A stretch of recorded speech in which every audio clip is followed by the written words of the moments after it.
নবী জানিয়েছেন উম্মতের ইখতিলাফ রহমত হবে, আলহামদুলিল্লাহ রহমত হয়েছে। ফজরের নামাজ নিয়ে ইখতিলাফ আছে, কোন টাইমে শুরু করাটা উত্তম। অন্য ইমামদের মতে ওই অন্ধকার থাকতে থাকতেই পড়া তো উত্তম, ওই সৌদি গেলে দেখবেন ওই টাইমেই পড়ে, পোক্ত হয়েছে একটু পরে নামাজ শুরু হয়ে গিয়েছে। আর বাংলাদেশে কখন পড়ে, ওই যখন মোটামুটি একটু আকাশটা স্পষ্ট হয়েছে, লাইট ছাড়াই রাস্তায় চলা যাচ্ছে, ওই টাইমে পড়ে। আমরা যখন দারুস সালামে পড়তাম, দয়ামির হুজুর রহমতুল্লাহ যখন জিন্দা ছিলেন, ওই সময় দেখতাম যে এমন একটা আমল হতো, দুইটার উপরেই অটো ফতোয়া, দুই ফতোয়ার আমলই হয়ে যায়। কিভাবে?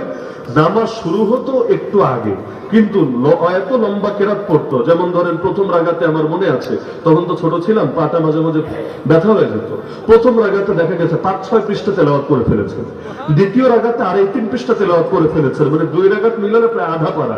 আধা পারা আর ধীরস্থির ভাবে পড়তে তো ভালোই টাইম লাগে।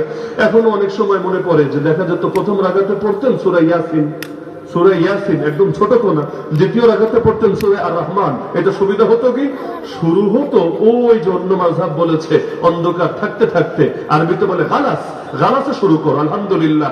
আর শেষ করবে কখন, ওই হানাফিরা যে টাইমে পড়তে বলেছে ইসফার, যখন একটু আলোকিত হয়েছে চারদিক, বাস 2 মতের আমলি হয়ে গেছে। একদম ফোর না, পুরো ছক্কা লেগে গেছে, একদম ছক্কা লেগে গেছে।